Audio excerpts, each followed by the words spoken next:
हिंदुस्तान और चंद हकाइक। हसन निसार, 13 सितंबर 2019। कुदरत कौमों के साथ कैसे कैसे दिलचस्प खेल खेलती है। कभी घेर घार के ऐसे लीडर इन पर तारी कर देती है जो इनका मुकद्दर संवार देते हैं।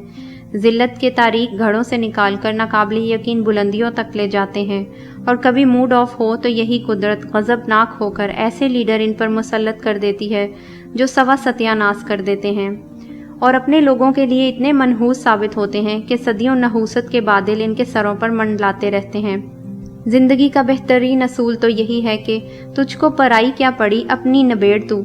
लेकिन क्या करे, बंदा बशर मजबूर होता है और लौट जाती है इधर को भी नज़र, क्या कीजिए। शाइनिंग इंडिया अलमारूफ हिंदुस्तान तो फिर हमारा पड़ोसी है जिसके हालात मामलात हम पर बराह रास्त असरअंदाज होते हैं। यहाँ तक कि इनके और हमारे मौसम भी आपस में गुत्थम गुत्था रहते हैं। सो हम इनके अंदरूनी मामलात से लाताल्लुक़ रहना अफोर्ड कर ही नहीं सकते। आजकल नरेंद्र मोदी शाइनिंग इंडिया के प्रधानमंत्री हैं जिनका हिंदुत्व इससे ज़्यादा मशहूर है, लेकिन छड़प्पे मारते और दौलतियाँ झाड़ते हिंदुस्तान की असल हालत क्या है। मुझे इसका अंदाज़ा था क्योंकि 2 बार इसकी ड्राउनी गुर्बत का ज़ाती तौर पर मुशाहिदा कर चुका हूँ, जिसकी इंतहा ये कि आज भी गुर्बत का लफ्ज़ सुनते ही मुझे इनके एक मुक़द्दस शहर मिथ्रा का वो रेलवे स्टेशन याद आ जाता है जिस पर मैंने मासूम नंग धड़ंग बच्चों और जानवरों को एक सी जगहों पर रिस्क तलाश करते देखा था। जगहों से मेरी मुराद गंदगी के ढेर हैं, लेकिन बॉलीवुड मार्का इंडिया की हालत इस कदर काबिले रहम होगी ये मेरे वहमो गुमान तक में न था।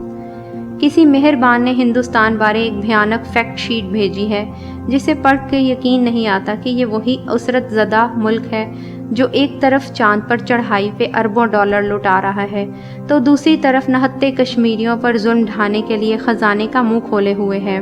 वाकई ऐसे हुक्मरान किसी भी कौम से कुदरत का इंतकाम होते हैं या कुदरत की तरफ से सज़ा। ज़रा गौर फरमाइए। नंबर 1, दुनिया भर में सबसे ज़्यादा गरीब इंडिया में पाए जाते हैं। नंबर 2, दुनिया में सबसे ज़्यादा अनपढ़ भी इंडिया में ही मौजूद हैं। नंबर 3, इंडिया बेरोज़गारी में सरे फहरिस्त है। नंबर 4, शाइनिंग इंडिया में कम से कम 2 करोड़ लोग चूहे खाकर पेट की आग बुझाते हैं। नंबर 5, दुनिया में सबसे ज़्यादा जिस्म फिरोशी भी इंडिया में होती है। नंबर 6, इंडिया की 70%, जी हाँ 70% आबादी के पास बैतुल खला की सहूलत नहीं, और ये इतना बड़ा प्रॉब्लम है कि बॉलीवुड को टॉयलेट पर फिल्म बनानी पड़ी। नंबर 7, जिस्मानी अज़ा की फ़रोख्त में भी शाइनिंग इंडिया नंबर 1 है, और इसी इंडिया की बहुत से देहातों के बाहर ऐसे बोर्ड आवेज़ा होते हैं जिन पर जली हरूफ में लिखा होता है इस गांव में हर किसी का गुर्दा बराए फ़रोख्त है। नंबर 8, फुटपाथों पर सोने वालों की तादाद में भी भारत ही सर फहरिस्त है।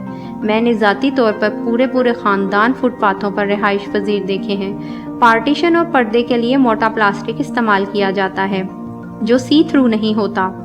नंबर 9, दुनिया में सबसे ज़्यादा खुदकुशियाँ भी इंडिया में होती हैं। नंबर 10, भारत पर 500 अरब डॉलर से ज़ायद बैरूनी कर्जा है। नंबर 11, कहने को इंडिया के पास 377 अरब डॉलर के ज़र मुबादला ज़खायर हैं जो दर हकीकत इसके अपने नहीं बल्कि 8% शरह सूद पर बैंकों से ली गई रकूम है। और इस सूरत हाल का सलीस तर्जुमा ये कि भारतीय मईशत हवा में मौलिक है। नंबर 12, भारत के 29 में से 22 सूबे आज़ादी मांग रहे हैं। कम से कम 100 प्राइवेट लश्कर भारतीय सेना के खिलाफ बरसरे पे कार हैं। 1-2 ईंटें भी निकल गईं तो पूरी दीवार धड़म हो जाएगी। नंबर 13, इंडिया के तकरीबन 35-40% हिस्से पर हुकूमती रिट बुरी तरह घायल हो चुकी है। नंबर 14, भारत के मुख्तलिफ सूबों में पाकिस्तानी परचम लहराना मामूल बन चुका है, यानी पाकिस्तानी परचम इनकी छेड़ बन चुका है। नंबर 15, पड़ोसियों के साथ सबसे ज़्यादा सीज फायर करने वाला मुल्क भी भारत है, जिससे अंदाज़ा किया जा सकता है कि ये किस कदर गैर जिम्मेदार मुल्क और बुरा पड़ोसी है। नंबर 16, भारत को दुनिया का रेप कैपिटल कहलाने का एजाज़ भी हासिल है। नंबर 17, कारगिल के नतीजे में इंडिया के NA-32 तैयारे ग्राउंड हो चुके हैं जिनकी मुरम्मत के लिए इंडिया ने यूक्रेन से मुआहदा किया है। नंबर 18, भारत में एड्स के फैलाव की रफ्तार तेज़ तरीन है। दुनिया का वाहिद मुल्क है जहां एड्स के मरीजों की बाकायदा ट्रेन चलती है। नंबर 19, कारगिल जंग में ही इनकी 200 बेश कीमत बूफर्स तोपें भी तबाह हो चुकी हैं। नंबर 20, भारत के 80% पुल 100 साल पुराने हैं। नंबर 21, भारत में माओं के पेट में बच्चियों के कत्ल की शर्मनाक शरह भी सबसे ज़्यादा है। मैंने शुरू में अर्ज़ किया था कि कुदरत कभी कभी कौमों से इंतकाम लेने या इन्हें सज़ा देने के लिए इन पर ऐसे मनहूस हुक्मरान मुसल्लत कर देती है जिनकी नहूसत सदियों इन कौमों का ताक़ुब करती है।